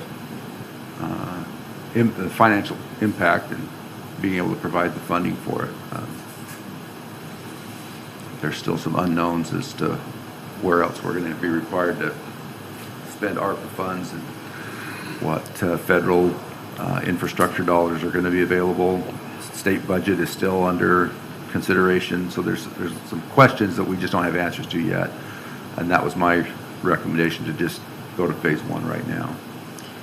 And if you're not prepared to implement phase two, then coming back later, we would have to update all of that information anyways. So I just want to be clear what you want us to do.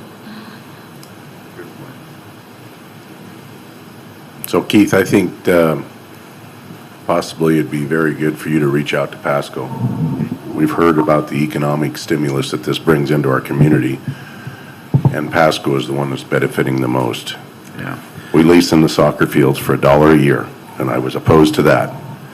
They fill those motels and they get all the hotel motel tax. We're going to flip the bill for this HAPO center for their benefit. I think they need to chime in. If they want that economic stimulus money, they need to help us get this up to standards. I think you need to reach out to Pasco. I'm certainly doing that, as well as we'll be having our discussion on .09 funds. There's some legislation that impact the longevity of that .09 fund statute, but we will probably be asking for some additional .09 funds for this. But at this point in time, we need to give McKinsey Industries direction, and I feel that phase one, in order for them to lock up the prices of what this is going to cost, I think we need to give them that okay today. Correct? Yeah. We're not putting ourselves on the hook for any money, but we will lock up the amount that it's going to cost to get through phase one. Am I correct? Correct. Okay. And those are just guaranteed max prices, so it's not a traditional best bid kind of thing. I just wanted to be clear. So that is correct. It is a guaranteed maximum price. However, through this ESPC method, all costs that we have are substantiated back to the county. And so when we do bid out some of the work to local contractors as much as we can. Yeah. Did they term those bids? They're good for 30, 60, 90, 6 months? Typically, what we will do, or what I will do, is I will give them a timeline for construction when we are planning on them, and have them give us a bid for that timeline. Now, most of their proposals will say they're good for 30 days at this point. It's hard to get anybody to put something for 60 days. However, they are pricing it for, let's say, we do fall of this year, and so they would price it for that time period of work, so they're likely to hold to it for that. And then at the end of the project, when we are done, the substantiated cost, anything that we don't spend, we either put into additional work for the county with the additional funds that we have saved through construction savings, or you just don't pay us that dollar amount. So I guess I'm wondering if we're intent on using, that's a big if, ARPA funds to pay for these improvements, and we think that the long-term return on investment is worthwhile, whether we get Pasco to contribute ARPA funds or other sources is an open question that Keith will pursue. But if phase one makes sense, why doesn't phase two? And that's a rhetorical question kind of for us. What if we think we're headed down this road and we think that phase one has merits, why wouldn't we do one and two? Is there a... My only response to that is phase one is a necessity to keep the building from failing. Phase two improves the functionality of the building, but is not necessarily a requirement. That's probably the distinction I would draw. Okay, so sounds like phase one is safety and security of the public in the building, and phase two is improving their return on investment because of the additional business we can bring into the arena. So one's a safety structures life calc, and the second is a business calc. The only thing that I might add to that is for the clean building for performance standard to meet or exceed that target, phase two will for sure have to happen in order to make that meet that target. That would be the only other consideration that I have in there, other than efficiencies of not phasing a project. And so the risk of holding off now and doing phase two later is simply escalation in costs? Yes. Okay. So Lance, may I add to that phase one shows good stewardship on our part, trying to meet this criteria, with the due date of this having to be in place as to... It's 2027. 2027, which would get us into another president and maybe some lower costs. So we could actually work in our benefit for phase two by starting phase one, showing good faith, and hoping that we get back to a robust economy with good economic development. One thing I might add, just for Commissioner's benefit, is lead times as far as right now and kind of the push for getting this moving as quickly as we can this spring. HVAC lead times are over 6 months. Large electrical gear can be up to 9. We've seen actually 11 months for certain gear, which obviously poses an issue on constructability and when we put things in. And as far as, you know, the splitting of this out and the timeline of this, our goal in looking at this, how the Clean Building Performance Act reads, there is early adopter funds, which is a misnomer. It's a utility incentive rebate, effectively. And you have a 3-year period to apply for those and show a year's worth of compliance data that you met it in order to receive those funds. And you have to apply for it before constructing. That being said, phase 2, we should still be high enough to qualify on your energy usage intensity. We should still be high enough to qualify for those funds. And then implement that project and receive those funds, which is $85 a square foot of utility incentive rebate. That will happen 3 years from the point of applying, so from the point of the energy services proposal for phase 2 getting approved. That's kind of, you said 85 a foot? Yep. In the scope of this project, that doesn't add up to much. It does not. But just to make you aware. Not enough to be a motivator to make a decision based on it. No, the only other. It's half of the 5-year penalty from the state. Absolutely. No, I completely agree. It is a small carrot that the state provided. The only other thing I might mention is that ahead of your compliance, you have 24 months to gather your data for your compliance period to prove that you've met the requirement. So in order to meet compliance by 2027, you'd want to be compliant as of 2025. That way you get those full 2 years to pick from to meet your compliance. That would be the only other timeline driving factor.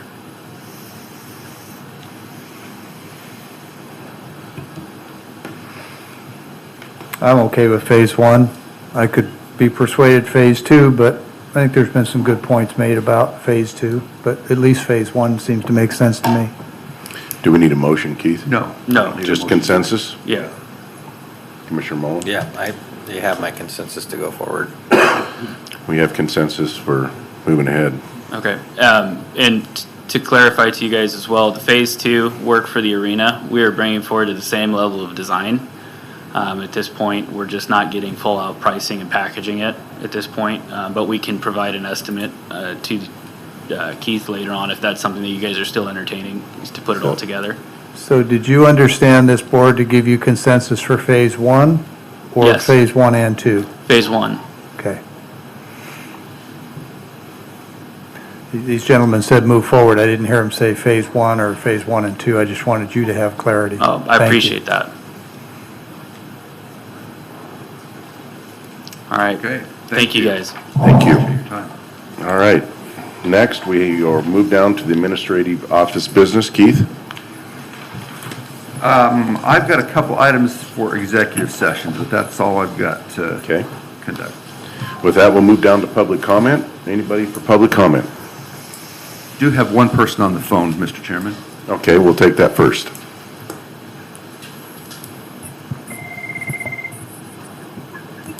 Good morning.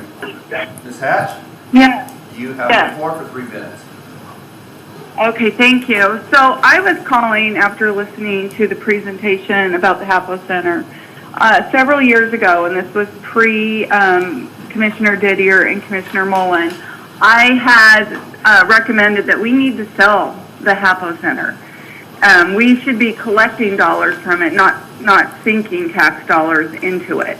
And I remember distinctly that Commissioner Peck said, I have no problem selling it. Well, then just a couple months later, they made this deal with the HAPO Center, and I don't know how long that contract is for, but it seems like we're carrying the weight and paying for all the bills, and everybody else is getting benefit instead of the taxpayers. I can tell you that I'm sure it does great things for the community, but it would do great things for the community if it was owned by a private owner, and then we would be benefiting from the tax dollars. I also, when, in listening to the administrator, he was saying it brings in millions, but I would like specific numbers and forecast of what this has cost us over the years and what it has really benefited the county in monies. I don't think that it's right to the taxpayers that we continually fund this. We rent the ground to the soccer teams or the sports, whatever it is, the sports arena for $1 a year. I mean, come on. We make sure that the taxpayers don't make any money on this. I know at the end of the year, that was another thing I recall distinctly, Commissioner Peck saying that we want to make sure that the Hapo Center doesn't make any profit. Well, that profit could go back to the county. So if we're not going to operate it as a way to bring dollars to the county, then we might as well sell it. I don't know how long that contract is with Hapo, or if we can sell it while it's still under that contract. But obviously we got to get it up to code so it's not a danger. But I don't know why it's not on the market. Seriously, thank you. Thank you. Anybody else for public comment?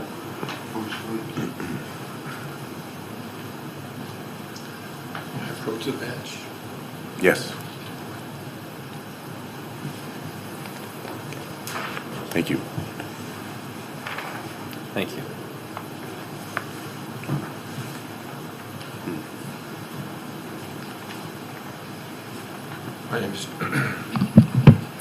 My name is John Rose, and this is a public health comment. I brought this to you before, this sheet that basically shows you to look at abusive relationship, gives you some criteria, and just would point out the situation in Canada right now, where it can lead to, where it can go. The next sheet you'll see there is a vaccination reaction of varies access. That comes from the World Health Organization. I would only point out to you very quickly, ivermectin produced and come on the market in 1992 versus the one on the bottom, which I won't mention, at 3 million. The next thing I have for you to look at here is the deaths per 1 million population. You know basically what it is in the United States. It's just underneath 1 million right now. But on the back side of that sheet, you'll see where it breaks down. Interesting enough, Mississippi has the highest per capita death rate.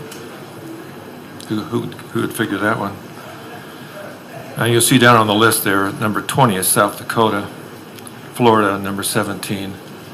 Those are recognized as free states. There's nothing basically regulatory going on there to lock things down. And I provided for you also the graphics on that. Then I threw in Washington as well. And as you know, I mean, Omicron went through us. Nothing's going to stop it. Masks, mandates, vaccines. I mean, we already know that. That's pretty common knowledge. Following that, you'll see a sheet that looks like this, and that basically is, again, overall death rate. At the very top of that, I've given Mrs. Milham an update, which includes January. So you may remember that in 2020, we had quite a few deaths in excess of normal anticipated. 3.5 million people die in the United States a year. That actually increased in 2021. So far this month, we're actually increasing at between those rates. So the month of January shows that basically we are still losing more than we anticipate. And that's measured against about 5-6 years before us. Underneath that, you'll see a graph, basically a bar graph that gives you an idea of free states, meaning no lockdowns versus those that are, to give you comparisons. The thing I really want to bring your attention to is on the this page, which basically shows you again overall accumulative extra excess death rates in the ages between 18 and 45. In the next few pages, you're going to see a few things that basically point out from the actuary tables that in that age group, we have a 40% increase in death. There's a comment in there that basically says 10% is a catastrophe of 200-year proportion. I'm not really sure what our health department's doing right now. I'm trying to point out to you generally the fact that whatever we have been doing hasn't stopped excess deaths. We have just 30 more seconds. Yes. And that the health department, if they would look at, for you and for us, why? What's going on? What is killing these, a lot of young men and women, but mostly young men between the ages of 18 and 45? We know that last year, for instance, 100,000 died of fentanyl overdose. And some of those are accidental things. Children 14 years old given marijuana laced with fentanyl, that kind of stuff. And they just die. Fentanyl is 50 to 80 times stronger, more potent than morphine. So we know that's coming across the southern border. So you and I can figure that out. We close the border, we're going to start some of this fentanyl, some of these drugs, et cetera, et cetera. That doesn't stop anybody from making a choice to take drugs. I know that. I know you're important. I know the things that you do are very important to the county. I just don't know of anything more important than excess loss of life for the health department to look into for you. Why? And that's my comment. Thank you so much. Thank you. Is there anybody else for public comment? Seeing none, Keith, I believe you have scheduled 2 executive sessions, 15 minutes each. Yes, would request an executive session for 15 minutes under RCW 42.30.110, paragraph 1, subparagraph G, to review the performance of a public employee.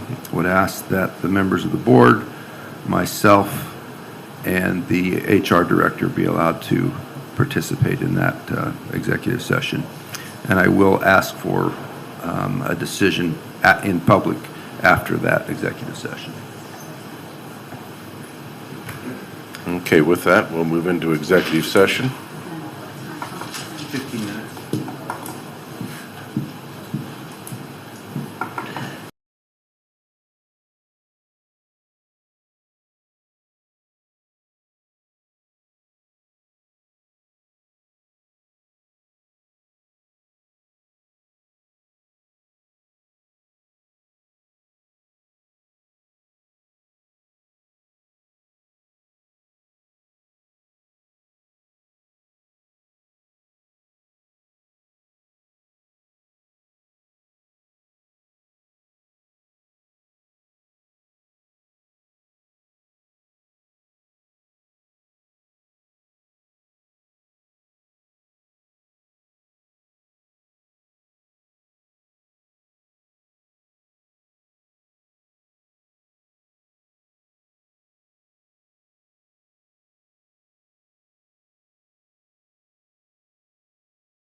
yeah.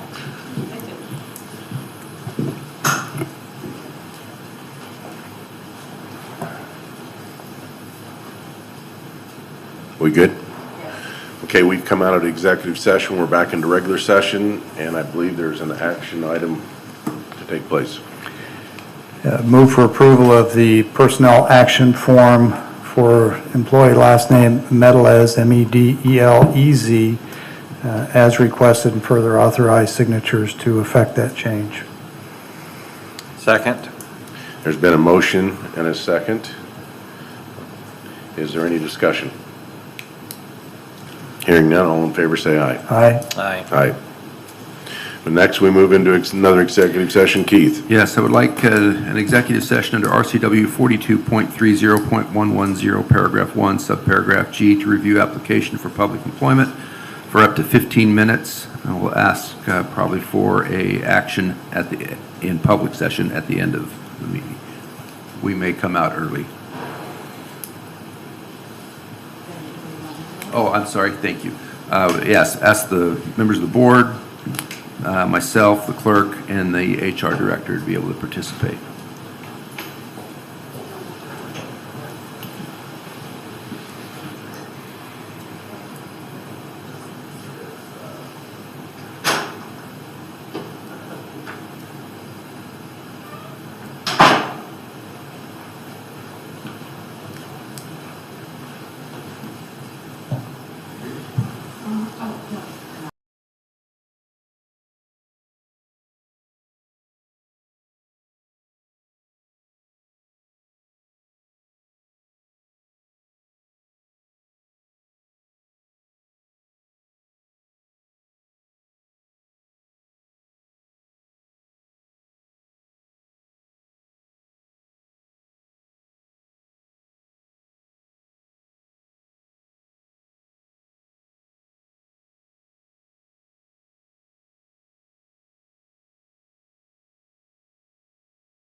We have come out of executive session, or back in regular session. Oh, wait a second.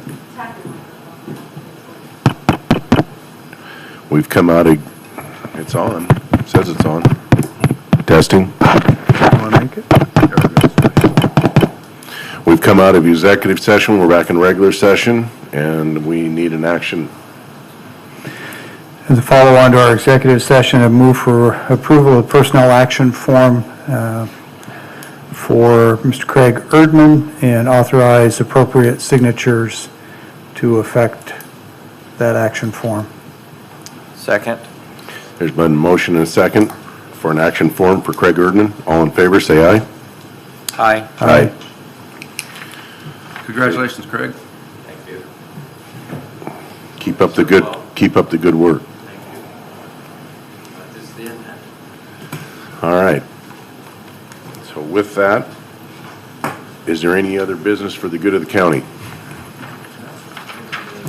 Hearing none, this meeting is adjourned.